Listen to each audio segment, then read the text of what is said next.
Hey everybody, I sat down tonight to go through my short box. I only have one now, which is a big deal to this day.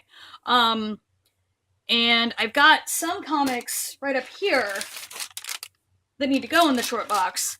But I also need to go in and I know I've got stuff that I need to pull out and put in fresh bags and boards, so I figured what the hell, I'll just record a little something about what's in my short box to kind of give you an idea about like where my reading goes. Although I think this is mostly superhero stuff, which I read more broadly than that, but you know.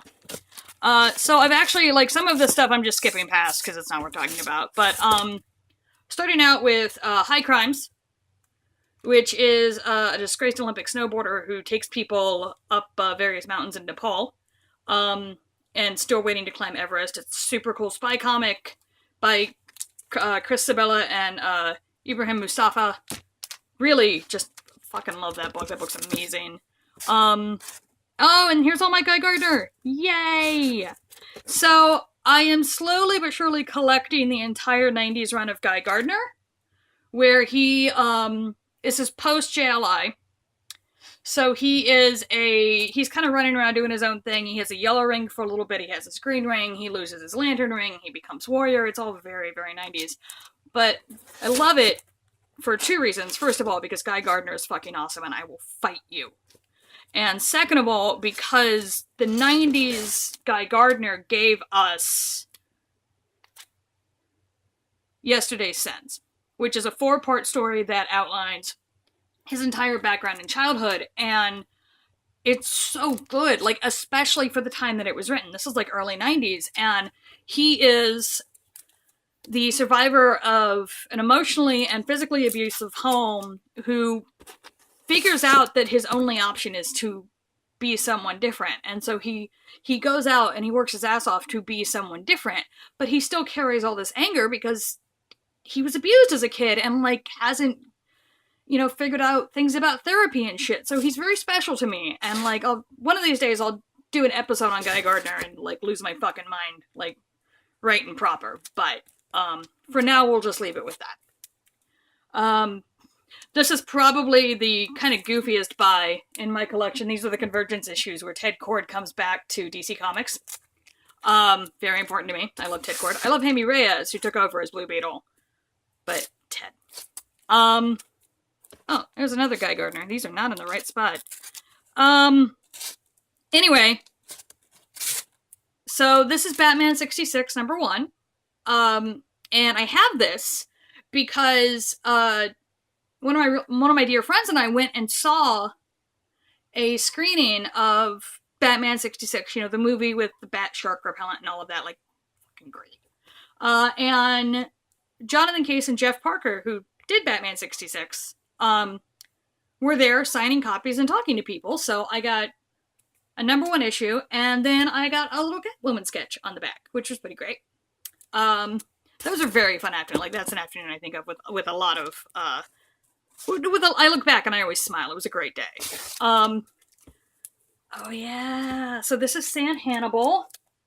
It is a modern noir story about a down on his luck PI investigating a missing woman who turns out to have been investigating like the big bads in the city, who are of course all involved in city government. Fantastic story, great colors, like really good book. Oh, I bought this because Black Canary and Lois Lane are punching people out, and I feel like we all need a copy of that. The Rescue one-shot by Kelly Sue. This is how I first read Kelly Sue writing. I love this one-shot. I think it's great. Pepper in a suit, always a big positive. I found these. These are single issues of Hopeless Savages. And I have the trades up there. And I just happened upon these single issues at Excalibur here in Portland. And about lost my shit, because it's probably one of my favorite books. Happy, positive family dynamics where you still have drama and tension because families are weird. Like, no matter who your family is, even if you're not the daughter of 2 retired punk rockers, families are weird. and it's lovely. It's a beautiful, beautiful story. Highly recommend it. So this, if you remember, Captain America White came out a couple of years ago. So Jeff Loeb and Tim Sale did this whole run of different colors. There's like Daredevil Yellow, Spider-Man Blue, and Captain America White came out a couple of years ago. However, this issue 0 that I hold in my hot little hands came out years before that. It was the teaser to launch the miniseries, and then it got put on hold, and I believe it was due to the very sad death of Jeff Loeb's kid. Like, I don't want to play light with that, but like, I had absolutely forgotten that I owned this until I opened the box a few minutes ago and was flipping through. But like, I held on all those years because I really liked, I loved their work on especially Long Halloween, so I was really wanting to see what they were the Captain America story. This, a little more Black Canary for you, because it's me. Black Canary New Wings. This is the miniseries based in Seattle after all the Longbow Hunter stuff in DC. And so that is when, like, if you're not, I realize I'm saying a lot of this like you all know what comics I'm talking about, so sorry about that. So there was a period in Green Arrow where Ollie went like super grimdark in what is known as the Longbow Hunters, and so this is Dinah basically being like, meh, and doing her own thing in Seattle after those events. Oh yes, I have these from when I worked at a comic shop. These were bought both for their covers. So here's the front cover. Well, this is the first cover, which is Batman crying because he had to blow up his house. And he's got a giant box labeled TNT, which is just beautiful. And then this is the other comic. And what's happening here is this little blonde boy is dying and just wants to know Superman's secret identity and doesn't believe him that he's Clark Kent. And so this is supposed to be Clark being like, no, but I am. But that's not what it looks like. That's never been what it looks like. So yeah, I have him for that reason. This is, like, I didn't know these were a rarity when I got them. I just wanted to read it. So it's a Ghostbusters comic called Ghostbusters Legion. It was produced by 88 Mile Per Hour Studios, which is no longer with us. And they put the comic out. People liked it. People prepaid to get a trade paperback. And the studio went under and took all their money. Whoops. But I have copies.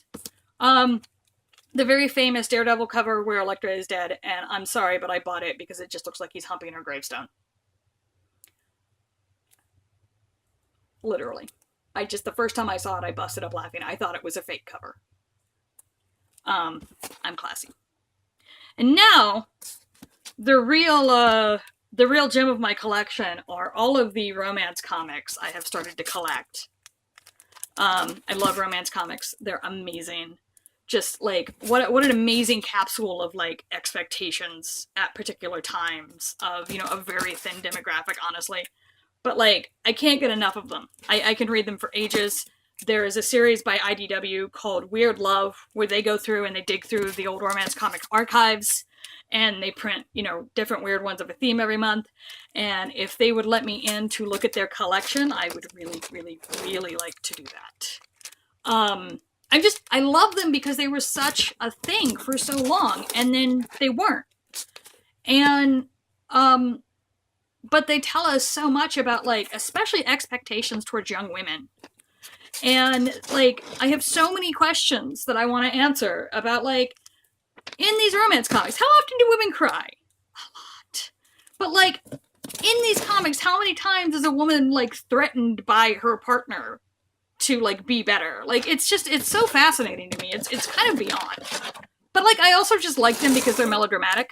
Like, it's partially academic interest, and it's also just like, yay, melodrama.